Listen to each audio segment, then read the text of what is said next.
the band play. 100K on the protect, living life with no regrets. These out when I get dressed. Summertime, I'm with a fresh. Put a leg behind her head. Night, she gonna bed. Every day it's a new test. I just keep chasing these chicks. Living life with no regrets. Living life with no regrets. All right, well, Sled Talk listeners, welcome back to the next episode of Sled Talk. This is probably episode maybe 26 or 25. These are coming out in the summer, so I'm not sure if we are starting over or just continue right on into the next season. But regardless, welcome back to the next episode. I appreciate you guys tuning in, whether you are watching this on YouTube or listening on one of the audio platforms. So today's guest is a super special individual. We've got Jordan Yankee, founder and owner of ArcticFx Graphics. Jordan, what's up, man? Welcome to the show. Appreciate you being here. Doing great, man. How are you? Thanks for having me on. Absolutely. I'm doing good, man. I'm super excited. And previously we were just shooting the shit, and I asked you if you'd ever done a podcast before, and you had said no. So it's awesome to have you on here for your first podcast. I love doing these. Number one, baby. Let's go. So cool, Jordan. Let's jump right into it. So obviously, like I gave the introduction, you are the owner and founder of ArcticFx Graphics. So let's start right there. So when did you start this company, and then also why, and kind of give the listeners and the viewers a whole story. Okay. Going back to 2004. Wow. I got my first snowmobile in 2002. Bought it off a buddy, XC700. Nice. No extra 10, so it was kind of a brick, but I fell in love with it. And so a couple years later, maybe the very next season, 03, 04, I bought a Firecat. Okay. A 2004 Firecat, the green one, with kind of the orange and black graphics, and wasn't fond of it. Okay. So me and my buddy Phil, started talking about what can we do to change it, and he, through a mutual friend, knew a guy who did graphics and pinstriping and signs and that sort of thing. So I took the sled to him and had him do something for me. He made a flame job, just kind of your run-of-the-mill flame job, and put it on there and charged me $500. Oh, wow. Just did the hood, and I'm like, dang, Huh. So I tried making a deal with him where I could he could print me a few extra, and then I tried selling them on, back then the thing there was no Facebook or none of that. So Right. Everybody who was into snowmobiling was on Hardcore Sledder or Arctic Chat or these kind of snowmobile forums. And they still are, right? They're still out there. But, Sure. So I tried peddling these things on those forums, tried to sell them. And I think I sold one. Nice. Okay. So I didn't know the formula of what to use for vinyl or none of that. I was just kind of flying by the seat of my pants, honestly, just to make a little money for gas. Yeah. To get up north and that sort of thing, because from Michigan, so we kind of got to go to the UP to get good snow. But so someone had saw these graphics that I did for one guy and said, hey, can you do this for me? And it was kind of a back and forth, what do you want? Fast forward a year later, and I was, excuse me. You're good. All right, phone went off. So fast forward a year later, and I was starting to figure out how to do templates. I was actually watching a truck show, and they were doing some fab work on a fender and cutting out a piece, and they'd make a template out of cardboard. Okay. So it gave me an idea to make these templates for a snowmobile. I wasn't into moto or anything like that. Come to find out, those moto guys had been doing it for years. The same thing that I spent, a year trying to perfect. I could have probably went and learned from someone else. Learned a shortcut. But, sure. Yeah. So, but anyway, it kind of made me an expert at it, having to learn it on my own. So, Totally.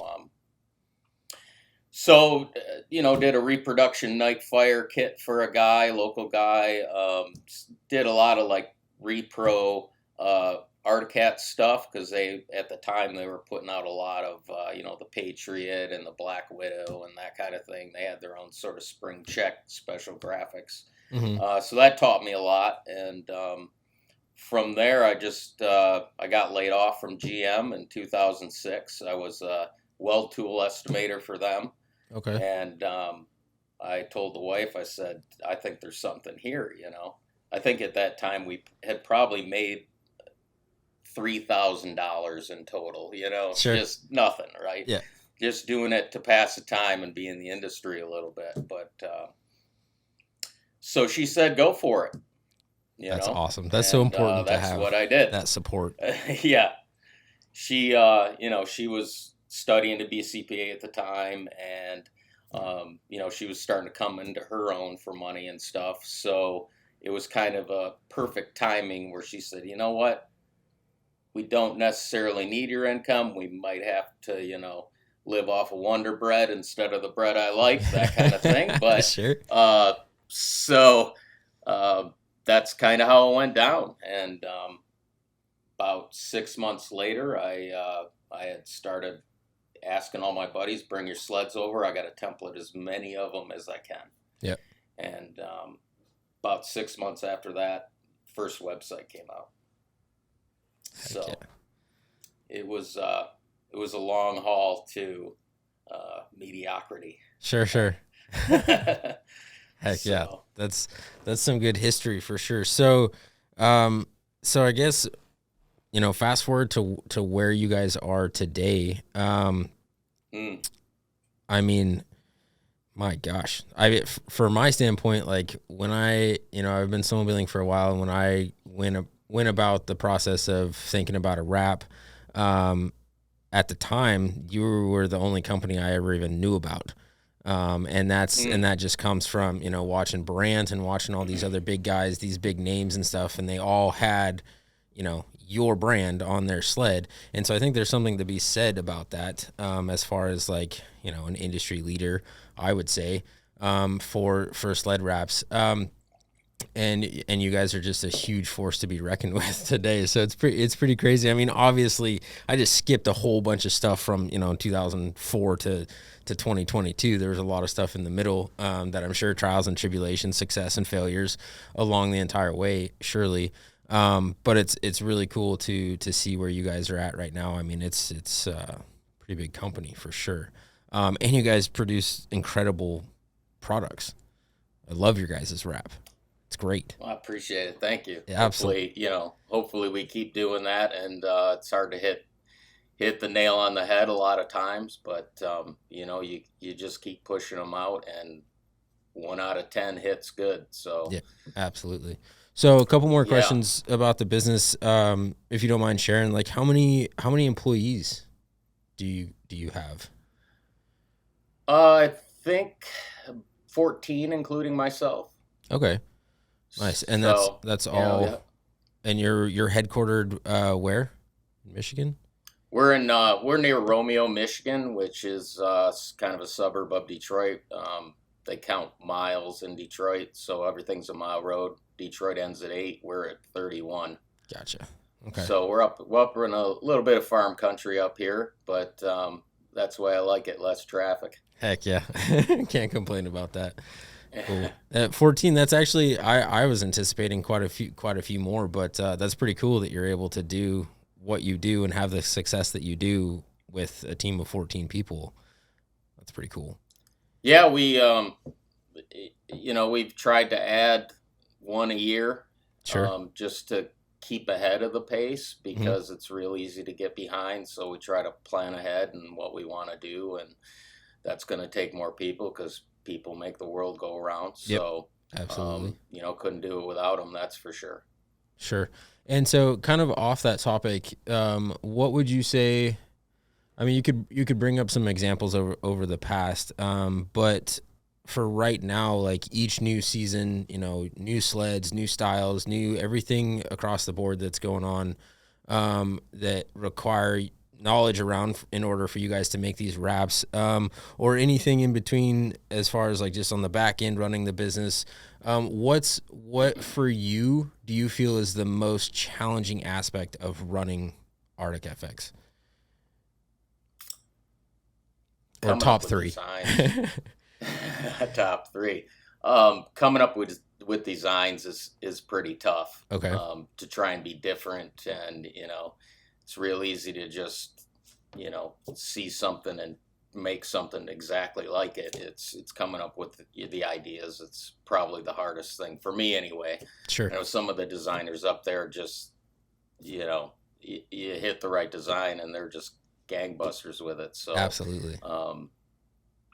Second thing I think lately has been supply chain issues have been kind of tough, but we've got some really good companies backing us up material-wise, so it hasn't been too bad. There's been some speed bumps and stuff and some scares, but sure.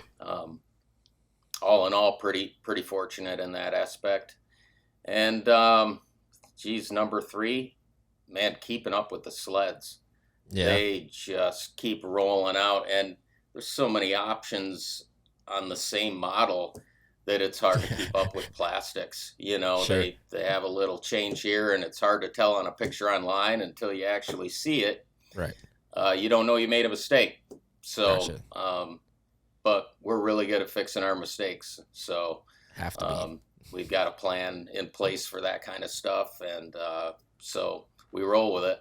Sure. So let's go a little bit deeper on that last number 3, the design as far as like the different types of sleds and stuff. So how does that, and if you can disclose this or not, I don't know the details necessarily, but so like when, let's say Polaris, for example, is coming out with a new sled, do you get access to, what they're doing as far as like measurements and size and all of that put together before it's released like publicly so that you can get a jump start, or do you have to wait till it's out and then get everything in person, or how does that process work for you?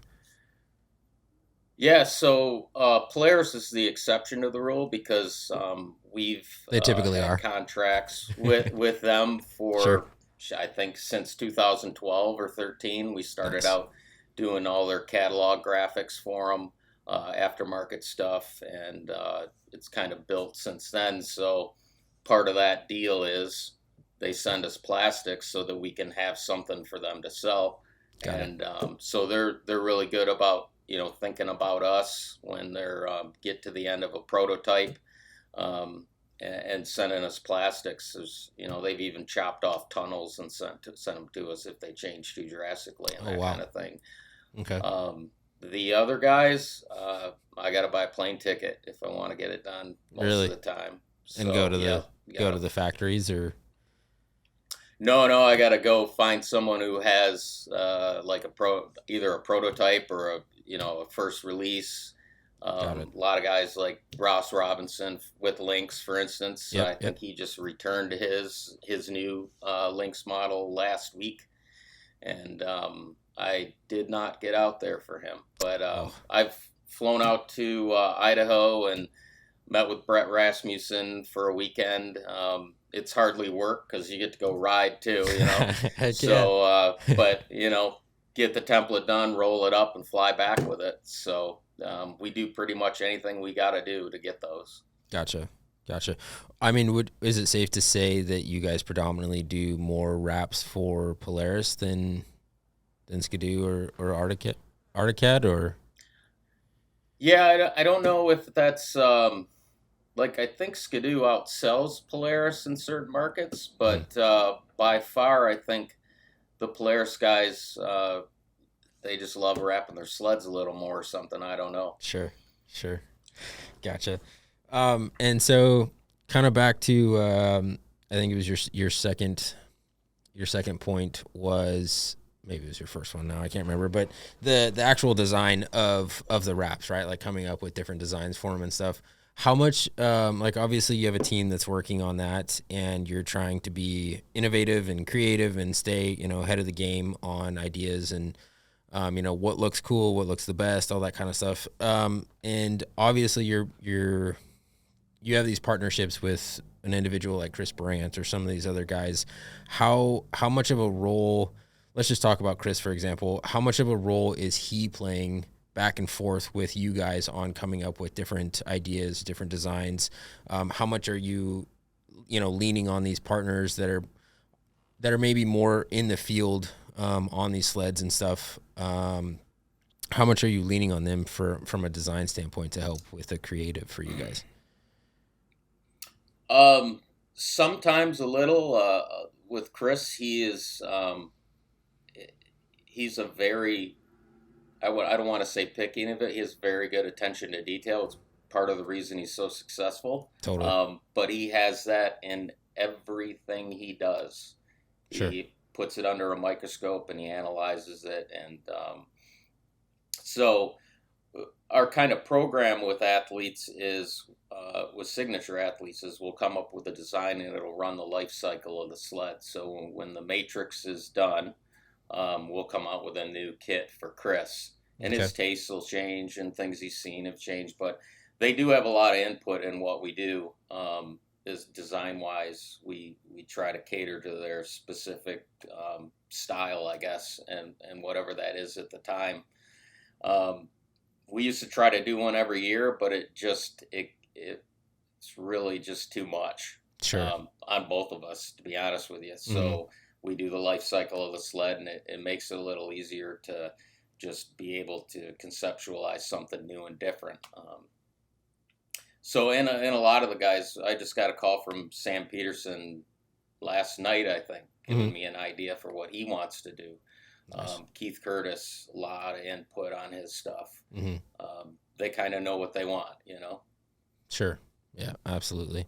And another thing, if you can disclose this or not, or if you know the numbers behind it, do you guys think you sell more wraps that, is like an athlete edition wrap versus like your other in-house designs? It's tough to say. Guys like Chris, they do really well because he's such a high-profile guy. I think it's really down to the design. If you go to an artwork store, painting store, you're not going to buy the one that just because it's a famous person. Right. Who painted it. If you think it's ugly, you're not going to buy it. So sure. I think the artwork has a lot to do with it. People are more driven towards that. It's just, Chris has pretty good taste. So sure. Yeah. Yeah. I'll say for me, one, it's really awesome. You guys just released a new website that's customization is absolutely insane. The options that you guys are able to do. And so for me on that topic, when I chose to get a wrap for my sled, I was drawn towards Andy Thomas's wrap with the mountains and stuff. But then what was cool was like I took X amount of, I started with that wrap, but then I took X amount of things away. I added some of my own, like obviously I added the SledSend logo and stuff. And I think that was cool to be able to like get a piece of Andy Thomas's like idea. Like I kept the mountains and a lot of the trees and stuff, but then I was able to add my own features and take away some things or whatnot. And so I just wanted to highlight that fact that I think it's really, really cool that you guys, because everybody's wrap is a little bit different, as everybody is themselves are a little bit different, right? And so the ability for you guys to create that product that's super unique to that one individual is really incredible from a company standpoint for you guys to be able to provide that for your clients and your customers. Because, and another aspect of it too is like, I think naturally, especially men and our egos and stuff, like a lot of people can, pull up on a sled on the mountain and they want, one of one, right? Like, and so, to be the only guy on the mountain that looks like that or has that style or whatever of their sled. And so you guys are a huge, facilitation to that. And I think it's really cool from a company standpoint that you guys are able to provide a service and a product, to your customers through that. It's pretty neat. Yeah. It's all about customization. Our tagline is "Make it yours." So, we get requests like that all the time. I want something completely unique that no one else has, and I will pay you not to produce it again. We get that a lot. Really? It's like, no problem, yeah. That's cool. So, we don't take their money, but it's like, don't worry about it. It's fine. We'll do that. Sure. So, another interesting question that could be fun for you to answer, maybe. I mentioned this previously before I hit the record button. So this was a fun. Do you know Shade and Hunter Schmeichel that own Duradeck, that sled deck company? Yeah, I think in passing, I think we've met them at heydays and stuff. Okay. Yeah. So I did a podcast with them up in Sandpoint, Idaho, and then Justin Ponzer with Sled USA. Mm-hmm. He was up there as well, and we did a whole podcast with him and stuff. And this was just a fun question to ask them to get their reaction. So I want to ask you the same, right? Like, why ArcticFx versus any other company? Like, if I'm a customer that's listening, I just snow checked a new sled and I want to put a wrap on it. Why should I choose you versus, I won't name names, but versus any other wrap company out there? Why should I go with you? I'll name names. I'm a fan of a lot of these guys. They produce some pretty cool stuff. Sure. Deviant Ink, they do a really good job. I really like their designs. Yep. Just to name one, but I think what sets us apart is what my mindset has always been since the beginning is take care of people above their expectations. And so we put policies in place because of my drive to do that.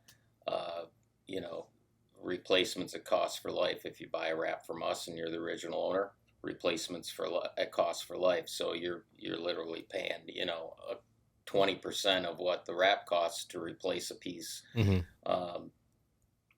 We have returns and exchanges, no hassle. If you get the wrap and you don't like the color red, or it wasn't what you imagined, or the yellow wasn't quite right, or something, it doesn't matter what it is. Mm-hmm. That's no hassle. Just exchange it and we'll send you a new one the way you want it. Sure. So those are the two big ones that we started early on, and I think that's really helped us grow, is that people know they can count on us, because if you have a good experience, you don't really hear about it. From on a business standpoint, you don't hear back from people not very often, but when something goes wrong, that's when you hear about it, and and you take care of it. Yep. Period. Absolutely. So absolutely. I think in general that's just a good mindset to have, whether it's personal, business, life, relationships, whatever it is.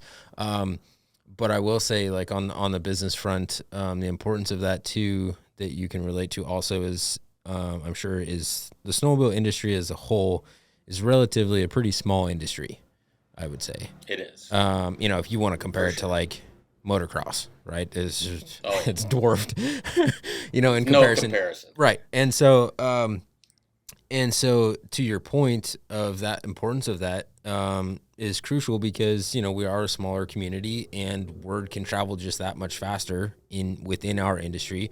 And then you add in all these social media platforms and all this kind of stuff. Like, you could put a post out there with a negative anecdote about a product or a company or something. And in our industry, it could travel and it could totally really deter people from, moving forward with that company or whatever. So, your focus on customer service is huge. And it's probably, honestly, one of the biggest reasons why, you said it, but why you are where you are today, because of that. Yeah, we started that right from the get-go, and because I knew, being a customer of some brands, that the ones who took care of me when something went wrong, those are the ones I went back to. So it's really common sense. I think everybody gets it. Not everybody walks the walk, I guess, but you do what you can until you can. Absolutely. So. Yep. Yeah, and another aspect, not to turn it on to me or anything, but just speaking from my experience of being a customer of yours, something for me that I think about during the design process of like adding in my own logo and whatnot, communicating back and forth with your team in a super timely manner via email, and critiquing things and making it, perfect for what I wanted. That experience itself, plus like once I actually got the wrap on my sled, and, ridden it for a couple seasons, and the durability of it and just the overall, oh my gosh, I don't do this very often. That's just I don't lose my words very often, especially when I'm doing these, but the overall, durability and the look and how it's held up going through the trees and all the stuff that these crap holes that we can get these sleds into, for me, like the whole package. Yeah, 100%. And so for me, like thinking of, I buy a wrap once, which is X amount of dollars, but then the next level is because of the fact that I was taken care of in the way that I was, and the product was as elite as it is, it's already a no-brainer for me that my second sled is going to have one of your wraps. And then, so SledSend, we do retreats, and I'm going to acquire, ideally I'd like to have 8 sleds overall, and every single one of them is going to be wrapped in ArcticFx. And so speaking about the one-time purchase and then the results of that experience for me is leading to the lifetime value of the customer too, right? And so like repeating business just because of how you do business in the first place. I just wanted to add that in definitely. there. And that's something that, from like 100%. I mean, just speaking from like the mindset of a consumer, right? And just giving you, not that you need to hear it from me, because you've got tons and tons of clients and stuff that, praise your guys' products and stuff. Just like thinking of, because I'm always like, I'm really big on social media and marketing and stuff. I ran my own business doing all that kind of stuff. And so the psychology of marketing and speaking to people and selling products and all that kind of stuff, like, super just immediately sold on your guys' company and your guys' product, to where, I mean, not that I've never had a wrap from a different company, so I can't really like speak on the difference. But at the same time, like, I'm so happy with what I've got that I don't need to, you know what I mean? So like, so, and it's just cool to hear you, express your ideology around how you've ran your business and what's been most important to you since, 2004, to where it shows. I mean, it's pretty cool. And that's a decent amount of time. Very cool. Yeah. That's a decent amount of time to be around in the snowmobile industry too. I mean, that's quite a while. Yeah. I mean, every day I wake up and I'm glad to be here, Heck yeah. Doing something that you love in an industry that you love. I mean, we're all out there. We love snowmobiles 24/7, 365, and I get to live it. Yep. So even right now in the middle of June. Yeah. Always thinking about it. Designing a kit earlier before we got on the call. So, I mean, I love to design. I love talking to people and getting their ideas and, making something that they really love. So sure. To me, there's nothing I'd rather be doing for any amount of money. There you go. And that's all that matters. Do the right thing and the money will come. Yeah, for sure. Absolutely. For sure. Take care of people. Yep. That's the recipe. Yep. Absolutely. No, I love that. So you mentioned a really cool word, snowmobiling. So let's kind of shift the direction here and talk more on the personal side, because we chummed up a bunch of stuff about business specifically. And jump kind of into personal a little bit. If you're willing to share, like, if you have a family of kids, wives, and some of the hobbies that you do outside of ArcticFx, obviously excluding snowmobiling, because then we'll talk about that after. But however much you want to share of your personal life outside of the business. Yeah, I live right down the road, about 10-15 minutes. I've got a wife and 2 kids. They're both, actually my daughter just graduated from Saginaw Valley about a month ago. Okay. And my son's just getting out of his first year. So he's back home now. So the family's back together. Nice. little bit of empty nest syndrome going on there for a Sure. minute, when they were both gone. It was kind of odd, not easy to get used to, because we all get along so well. Mm-hmm. You miss them, but summer's fun too. We love to go camping as a family, Okay. kayaking, whatever you do while you're camping, making s'mores. We go up to Petoskey and up North Michigan a lot. My kids love that town. That's actually where I grew up. So it's kind of cool to be coming full circle. I moved down here to the Detroit area when I was around 14 years old from Petoskey, Michigan, and missed it ever since. It's so cool up there. Mm-hmm.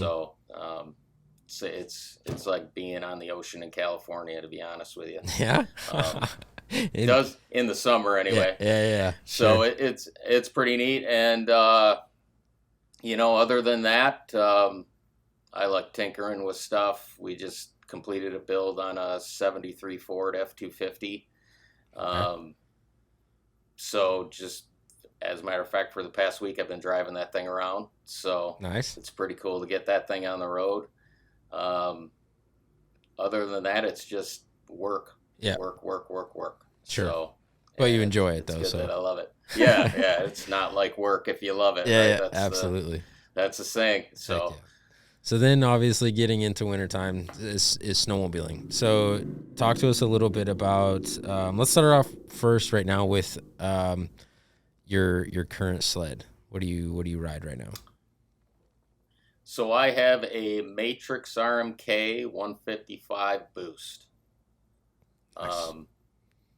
Completely stock because it's got a turbo on it. What more do you need? That used to be the big thing to add, and so it doesn't make a whole lot of more power in Michigan, but I didn't get it to do that. I got it to double duty out west. So we picked up a 48-foot Logan coach with a 23-foot garage and a 17-foot living quarter. Heck yeah. Maiden voyage, I think, was Heydays last year. We took it and then went out to Jackson Hole with it this year and brought the sleds. So I think that's going to turn into maybe a bi-yearly thing is dragging them out there, and I can wreck my own stuff now.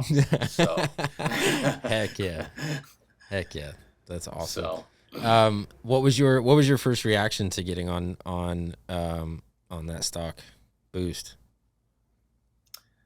I took it easy at first because that's what they tell you to do. But the power's pretty amazing. It's a factory mod sled. Like it's pretty cool. Yeah. I'd highly recommend it to anybody out there. Heck yeah. So awesome. Did you are you keeping that one for this next season, or did you snow check a new one, or? I did snow check another one, and I ended up getting a Skidoo. Oh boy! I got one of their new turbos coming out. Okay. So my excuse is that we need something to template. So sure, there you go. Right. So kind of that's an expensive template. Yeah. So I hear they're going for more used than what you bought them for now. So it may work out. Who knows? So. Heck yeah. That's funny. So obviously you spend a pretty decent amount of time riding around Michigan. Do you go like into Wisconsin, and where all do you ride over there? Do you travel outside of that if you're not going out west, or? Yeah. So the cool thing about the Logan coach is we can park at trailheads anywhere. So that's what we did about 6 or 7 times this year. Is we went up to Grand Marais, Michigan, and parked at the Adams Trail trailhead, and just rolled in there late at night and camped. Heck yeah! Camped snowmobiling. So it's pretty awesome. You bring the grill and you start a fire in the parking lot, and it's pretty cool. So one of the coolest things I think I've done is with that Logan coach up there. So. We don't really need to go anywhere else. That's where the snow is. Most people from Wisconsin, they're headed to the UP too. So sure. Ohio, most everyone from the Midwest, it's either New York or they're going up to the UP. So. Gotcha. And then out west, where all have you been able to ride? So I drop in, one of the perks of sponsoring some of the major guys is, and their guides too. So they Mm-hmm. have, like Brand, I think he's got 20 some snowmobiles at his disposal. So, Yeah. granted, probably a third of them are in replace parts mode, but, I think he does tours of like 8 guys, maybe 12 now. So there's always a snowmobile to be had. Sure. So I'll still do that. Went this year to Brant's and rode with those guys. Just ride one of the rentals. Same with Dan, etc. Matt Entz. Yeah. So that's really convenient. Yeah. Oh, for sure. Yeah, Yeah. absolutely. No, that's got to be a thrill for sure. Cool. So how much? So as far as like you said you bought your first sled in 2002. Yep. Yep. I bought a used 99 XC 700. Okay, and so what was the influence behind that? Like, what made you want to get into to start snowmobiling? Well, I mean, I had snowmobiled. I lived in Petoskey, so there was snowmobiles around, Mhm. But there's the older stuff. I always like to go fast and have fun on a machine. But um, when I jumped on that XC, it was completely different from what I remembered as a kid. Mhm. And so that's kind of what got me hooked. And it was the gang we went up with. My buddy Corey had been bugging me for a year or so when he bought that sled, as a matter of fact, to go up with him. So I finally just bit the bullet and went, and it was a great time. So after that, I was hooked. Unfortunately, Corey sold his snowmobile the next year, so then I had to find my own crowd. But Happens. that's fine. Yeah. Yeah. Heck yeah. Nice. So, what do you kind of kicking it back to ArcticFx a little bit? Where do you see your company within the next 3, 4, 5 years? I can barely plan 6 months out, but Sure. we just bought a huge apparel system Okay. from Brother, and so we're gonna that's my next new baby is Okay. to start doing apparel not only for our brand obviously, but to start doing it for the snowmobile industry as well. Okay. Um, So making like, and a lot of guys. sorry, go ahead. A lot of guys are. I just felt there was a need out there for it. I think Brant's had the same shirt design for got to be 4 or 5 years now with nothing new coming out. So I Mhm. figured we could help guys like him out a lot with just design on the fly and hit while the iron's hot with sort of things like I think I designed a dollar bet shirt for him Heck about yeah. 4 months ago. So that'll be coming out. Nice. But, Heck yeah. says That's "come take it" on it. nice. I love that. That's cool. Yeah, that'll be real interesting. I think that's a great idea. I think there's definitely a gap to be filled there.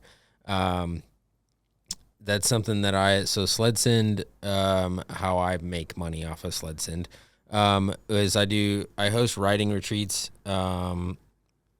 I don't really call them clinics. I've never been to Brant's or Dan Adams. I've never been to an actual clinic, but I call mine more so retreats because my demographic is like entrepreneurs and business owners that have never been on a sled before, that aren't necessarily, they're not necessarily investing into becoming a better rider. They're more so just investing into an adrenaline rush and an experience. And then they come and they're like, Sure. oh, this is kind of cool. Maybe I want to do this again.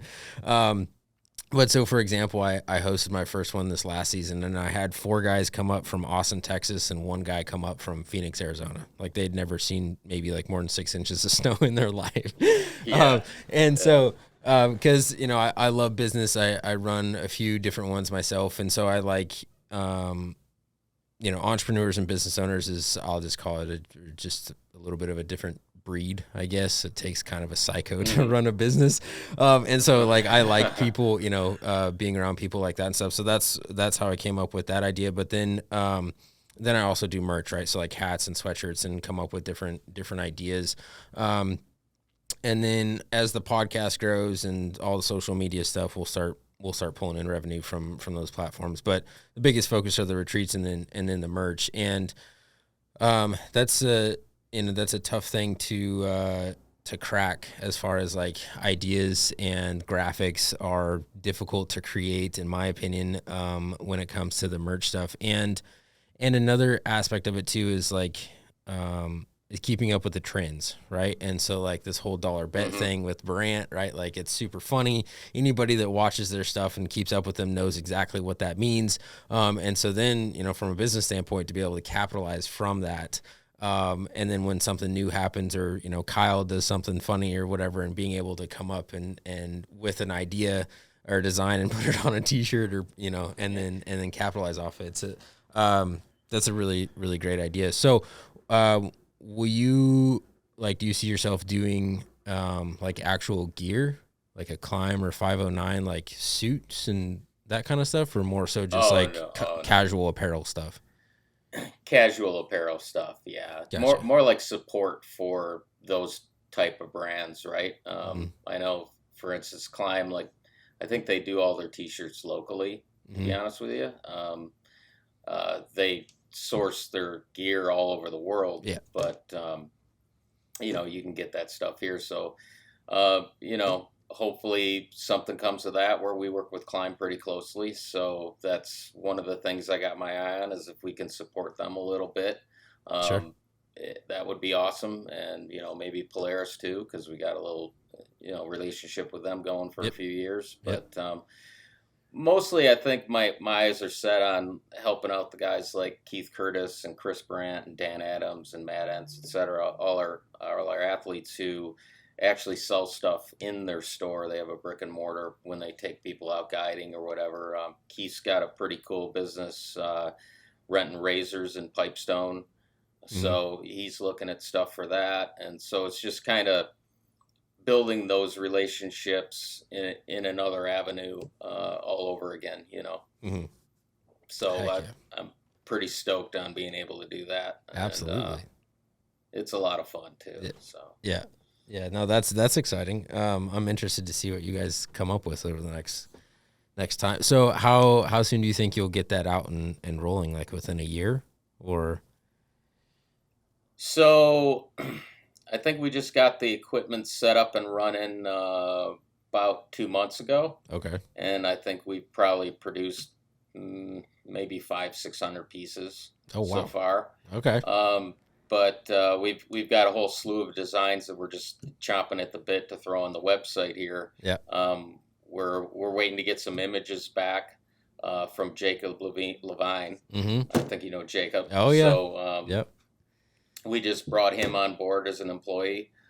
He's going to be doing a lot of really cool stuff coming up. So he's pretty stoked on it. It's cool to see him so stoked on coming right out of college and hitting the ground running, doing what he loves to do. Yeah, so. He was pretty stoked. He sent me a message about it, saying that he just got that because he was. It happened at the at Jackson Hole, didn't it? The race, I think. Because I texted him. I sent him DM asking how the race was or whatever, and that's when he said that some things kind of aligned and something happened and that he was going to move forward with working with you guys. So, the dude's he's a good dude. I met him there, with the Durdeck boys and Justin Ponsworth Sled USA and stuff. He was up there, in Sandpoint, and I actually had him on the podcast too, which is then what led me to, getting your contact information.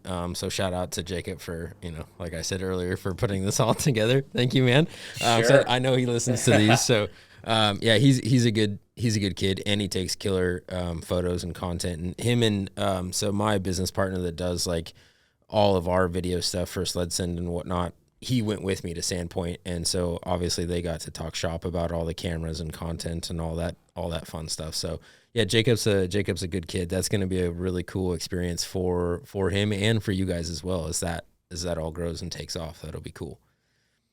Yeah. I mean, you can't buy passion like that kid has. So there's no amount of talking or money or anything that you can do to put that in somebody, Yeah. and you could tell right off the bat that he was serious. Yeah, So he has it. So he just came back from Cody Monroe's place. With the jet boats, wasn't he? With the jet boats, yep, Saw among stories. other things. So we're going to start a video series here coming up, and he's going to be the mastermind behind it, and it's going to be pretty cool. I'm pretty excited about it. Heck yeah, that's going to be a big role. That'll be cool. Yeah, he gets to go ride jet boats and things like that. I told him, man, I want to go, you know. Heck yeah. Dream job, yeah, to step straight out of college into something like that. That's that's pretty cool. Good for him. Absolutely. Well, cool. Yeah, I think we touched on quite a few points as far as like ArcticFx as a whole, and you know, a little bit on the personal side of you and snowmobiling.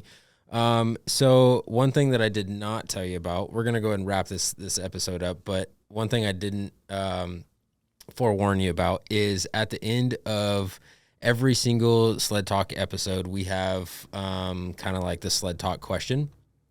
And so what we do is we have the special guest ask the viewers and listeners a specific question. So for example, people have asked, you know, climb versus 509, or thumb throttle versus finger throttle, or what's your favorite backcountry snack, or you know, just a variety of different things. It can be rap related, it can be totally out there, whatever it wants to be. But Jordan, what would be your Sled Talk question that you'd like to ask the viewers and listeners?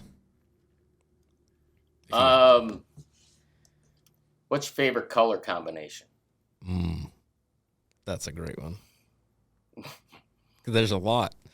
I mean, it's super easy for me because I'm all black everything. So I don't like color. My truck's black. Both my sleds are black. My wrap's black. All my gear's black. Everything. But that's guilty. Yeah. Okay. I'm the same way. Yeah. Okay. Yeah. It's just so clean. It's just so clean. Yeah, I know. And it goes with anything. I mean, I think this is actually the first episode that I've ever filmed in not a black t-shirt. I mean, I have like 10 pairs of the same black t-shirt, 5 pairs of the same black pants, black underwear, black socks. Like, it's decision fatigue, right? Makes it easy in the morning, right? Decision fatigue. I don't have to think about what to wear, and I can wear it on a date. I can wear it to a client meeting. I can wear it to a business meeting. I can all the time, whatever. So anyways, I just got sidetracked there, but this one will be a good one. So we always clip these and put these on TikTok or Reels, right? Like with just the question, and it's great for driving engagement and stuff. So it'll be interesting to see, you know, the different color combos, because people care a lot about that. And then you have the whole, and go ahead. You know, I mean, I'll get Climb on the phone, right? And we'll talk about color for a solid half an hour. And it is crazy. And, you know, the hoops that we're both on different sides of it because it's different materials and stuff. They have a lot harder time hitting color than we do. Yeah. Just because dyes are so different from one place to another and things like that. But it's always about what to do for next year. What have you seen as far as color trends? And so it's a whole thing, man. It's color is voodoo for sure. That's a great way to put it. That's funny. Absolutely. Well, cool. Yeah, listeners, please in the comments below, whether you're on YouTube or Instagram or wherever you're watching this. Obviously on podcasts, you're not able to comment your favorite color scheme, but on those other platforms, please comment below with what your guys' go-to color scheme is. It'll be interesting to see answers, because then you've got the guys that have to have the same gear color as the sled wrap too, right? That's why we work so close with Climb on color, man. Exactly. We got to hit those colors so your onesie matches your sled, you know. Dude, people care a lot about that. Oh, for sure. And then I don't blame them. Yeah, then you've got the guys that are rocking total opposite colors, and then talk crap about the people that, I don't want to be matchy and all that kind of stuff. And then you have people on the other side of the spectrum that need to be, and whatever. That's a great question. Is it just me? Is it always an FXR guy? Is it always an FXR? I think it is. It's like Dodge and 100%. Skidoos. It just goes together, you know. Dude, that's so funny. That's my favorite thing to make fun of is anybody that rolls up in a Skidoo in a Dodge or an Arctic in a Dodge. It's like you you picked the two absolute worst. What are you doing? Yeah. I love that topic is always so fun too, because then it goes the other way too, because I Polaris and then GMC, and people can talk shit about that just as much too. So it's always Oh good yeah, back and forth with everybody. well, it's part of the fun of the sport. We were brought up on talking shit. Heck yeah, so that's what you're we supposed talk to do. shit about anything, anytime. Yeah, it's what's the fun of it. So Absolutely. Well, cool, Jordan. Let's wrap up this episode. Again, I know I've told you like 3 times already, but I greatly appreciate you taking the time to jump on here for your first podcast, and spend the last hour talking shop and sharing stories and trials and tribulations of running a business and all things snowmobiling. Again, I appreciate you taking the time. Thank you very much for joining. Well, I appreciate you having me on, man, for my first podcast. So. It's pretty cool to be able to do one finally. Heck so yeah. Hopefully this is the first of many. So there's Absolutely. a lot more to talk about. So let's look for episode 2. Heck yeah, let's do it. Oh, so off of that, actually, are you gonna go to Heydays this year? Oh yeah, we'll be there. Okay. Unfortunately, I won't be there. Okay. Last minute something came up Sure. and I wasn't able to go. So Okay. through a designer in my place, and so the whole crew will be there. Unfortunately, I won't, but Okay. I will definitely be back to Jackson. Okay, gotcha. So I've never been to either of those, but we are going to Heydays this year for the first time. Another buddy that was at Sandpoint, Austin, he's got Albany Lodge out of Wyoming, and they do like rentals and stuff. So he invited us to come to their booth and set up the whole podcast and bring people in and do live in-person interviews and stuff. So I was gonna say, that's awesome. Maybe episode 2 with you could be in person, but if you're not gonna be there, then we'll catch it at some other one or something down the road. But nevertheless, I made a huge calendar mistake. Wasn't thinking about Heydays a couple Sure. months ago, and this came up, and I said, "Yeah, I'll go." No problem. And it's something I just can't miss. So, gotcha. No, it happens. There's nothing I'd love more than to be there, to be honest with Sure. you. But it is what it is at this point. But Absolutely. yeah, Austin just had a pretty good injury this year, I think, didn't he? Yeah, he messed up his finger or his thumb right at the or end of the something. season or something. Yeah, It was literally he like got surgery. I think because when we were all up there in Idaho, they were up there for a full week, and we went just the first day. And I think it was towards the end of that week while he was up there. I could be wrong, Austin. If you're hearing this, call me out. But I think it was sometime in February. I think he had to get surgery and stuff on it. I haven't talked to him in a while to see how it's repairing, healing up. But yeah, he ain't got a whole lot of give up in him. So no, he'll definitely be not. back next year. So. 100%. Yeah, he's a good dude too.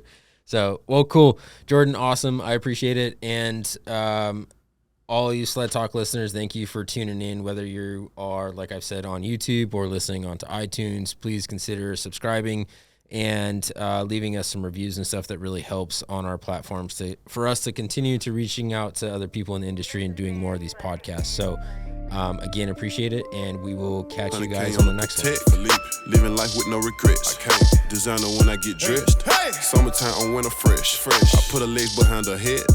Night she gone to bed. Bye bye. Every day it's a new test. I just keep chasing these chicks.